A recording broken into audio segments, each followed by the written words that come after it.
Okay, well let's talk some about section 4.2. We learned in section 4.1 what a subspace was, and in section 4.2 you're going to learn about some special subspaces, null spaces and column spaces. So first of all, what is a null space? Well, let's go ahead and look at the book here. They do a nice job. So consider the following system of homogeneous or homogeneous equations. Here it is.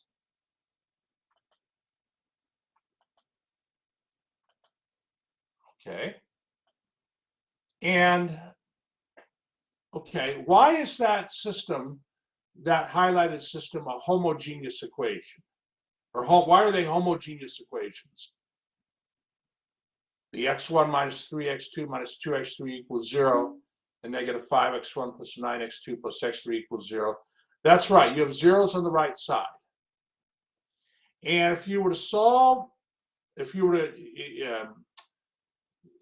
well, you could write this augmented matrix as the matrix equation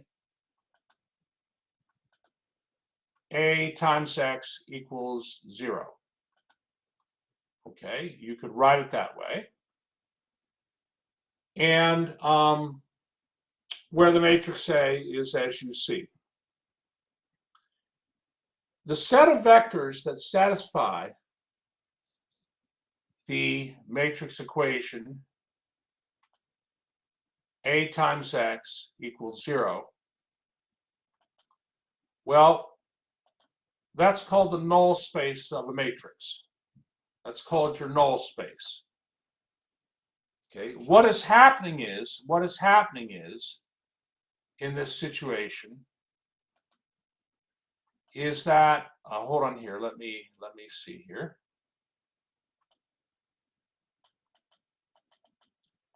If you look in figure 1, okay, I mean, what are you doing here? You're taking vectors X, a set of vectors, you're transforming them by multiplying them by the matrix A, and all these vectors X are being mapped to the 0 vector. So you see that in figure 1. Okay, you have vectors that are in an n-dimensional space, but they're a subspace of that n-dimensional space. That's the null space of A. Every vector in the null space of A gets mapped to the 0 vector in R of M. Okay, so that's why we call it the null space. Okay.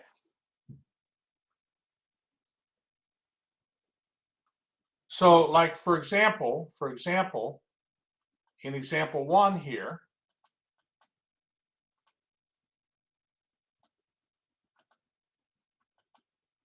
let A be the matrix above, and let the vector U be, that vector U is in R3. Determine if U belongs to the null space of A. Well, if in the solution, if you take A times U, that's A is going to map that vector U to the vector 0, 0. So here, the matrix A maps vectors in the null space, which is a subspace of which is a subset of a three-dimensional space. It maps those vectors into the 0 vector, which is a subset which is a vector in the two-dimensional space. Okay. Now, apparently, and it's true, the null space is a subspace. The null space is actually a subspace. And in fact, that's what the theorem says here. Okay. Hold on. Let me just try to highlight what I want to highlight here.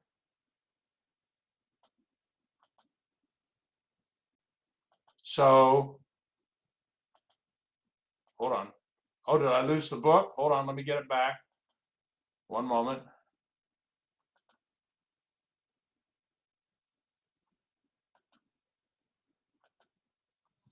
I'm going to get the book back. That's fine. All right, one moment. There we go. So the null space of an m by n matrix A is a subspace of n-dimensional space.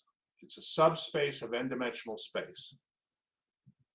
So why is it a subspace? Well, of course, in the proof, what they do is they prove that the three properties of a subspace that you learned back in section 4.1, those three properties are satisfied. Basically, the null space is closed under vector addition, the null space is closed under scalar multiplication, and the zero vector exists in the null space, which of course it would, because a matrix A times a zero vector would equal the zero vector, would equal a zero vector, I should say. But there's another way to sort of convince yourself that a null space is a subspace. And for that, I go to example 3. Okay, where they want you here to find a spanning set for the null space of this matrix A. So a spanning set is a set of vectors that forms a basis for the null space, effectively. Okay, the set of vectors, linear combination of the set of vectors generates the null space. So what they do is they solve the augmented matrix. Okay, they're gonna solve the augmented matrix here. Okay, and they reduce it into reduced echelon form. So now we have 3 equations and how many variables? 3 equations with 5 variables. That's right, Cameron. And if we look at the reduced echelon form of the matrix and then the equations that correspond to that reduced echelon form of the matrix on the right side, we have how many free variables? How many free variables do we have?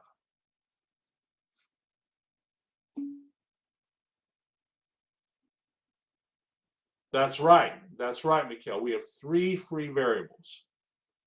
Okay, three free variables. So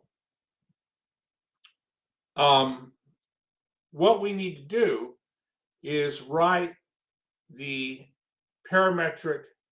We have to write the solution in parametric form. Okay, we have to write the solution in. Hold on, I want to make sure I'm using the right terminology here. One moment. This relates to section 1.5. Yeah, parametric vector form. So what we can do here is, okay,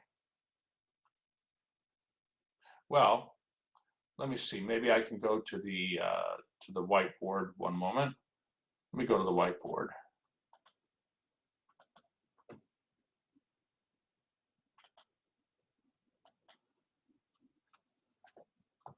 Okay, so let's write down what we have here. So this is, for example 3, section 4.2. We have x1 minus 2x2,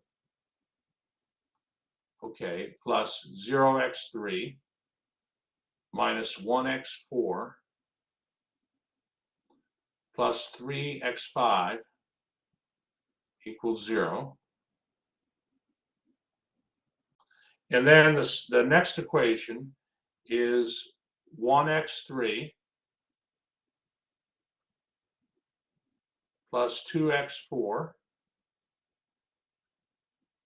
minus 2x5 equals 0.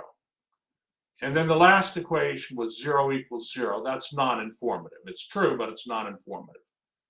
Okay, so what are the free variables here? If I wanted to, I want to write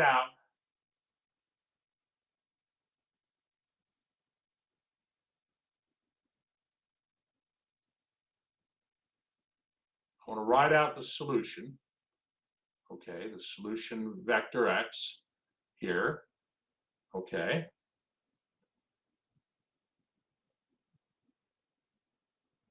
Should we, like in terms of the first equation here? So I'm doing this because section 1.5. It's been a little while since you've seen that. We want to write the solution vector x in parametric vector form. So looking at that equation that I circled in red, what would be good to be the free variables? What variables would you let be your free variables?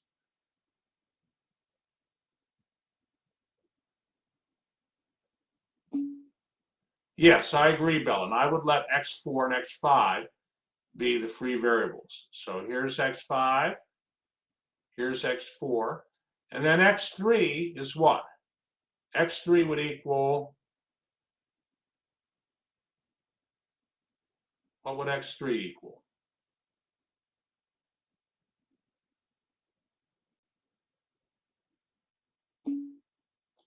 That's right, Mikhail. Negative 2x4. That's right, Bellen. Negative 2x4 plus 2x5, because x3 would equal that.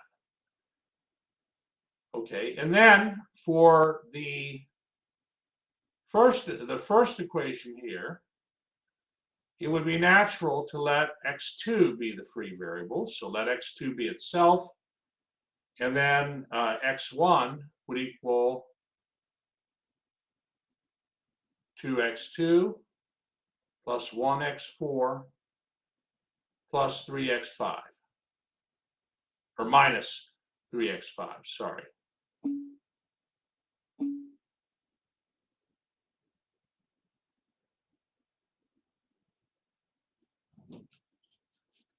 Okay. Now, can we write this vector x as a linear combination of other vectors? In other words, if we remember, parametric vector form is where you write out your free variables.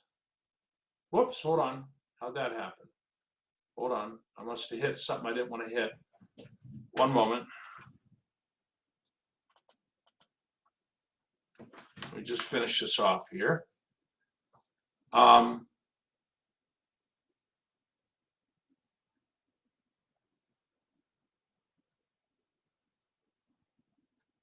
need more space. How many is this now ringing a bell? Parametric vector form. Good. Vectors u, v, good, Marcella. Good, good, Cameron, yep. So u, v, and w. What would the vector u be? Tell me now. Tell me what the vector u is.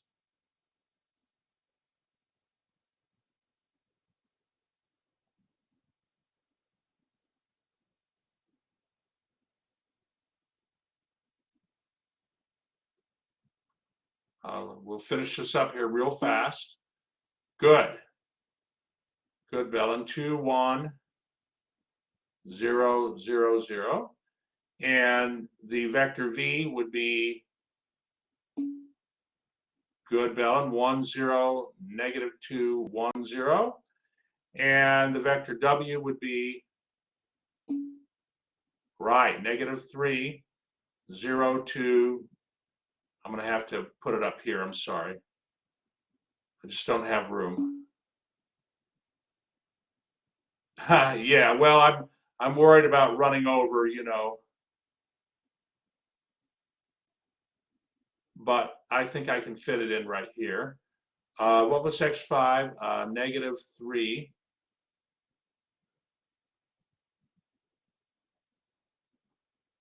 0, 2, 0, and 1. And that's the W.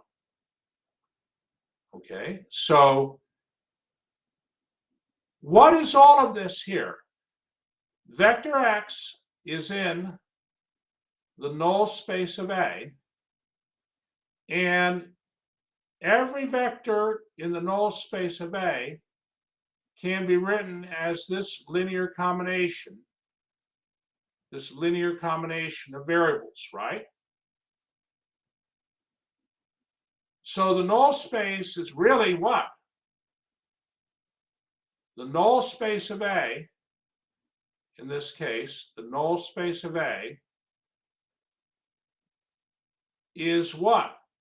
Of vectors u, v, and w.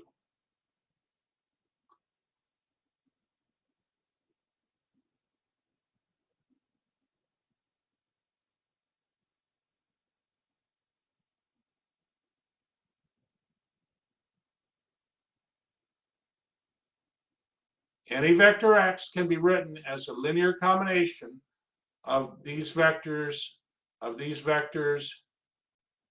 u, v, and w here, right? So the null space of A is equivalent to the what? What word am I looking to put here?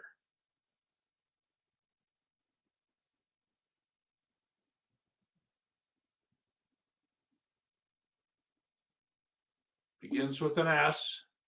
That's right, span. Span. So the null space of A, since it's a span of three vectors, the null space of A has to be a subspace.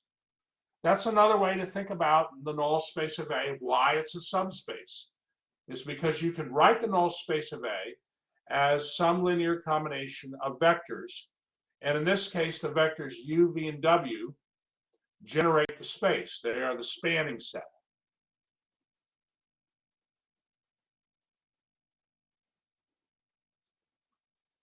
Okay, is this okay? Is this example clear?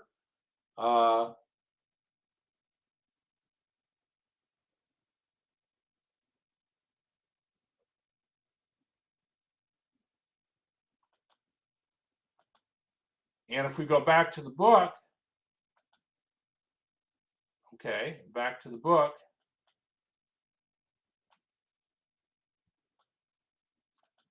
This is just what I talked about, finishing up example 3. Was that helpful to sort of review the parametric vector form? How many found that helpful? That little, the blackboard, the whiteboard thing I did there. Was that helpful?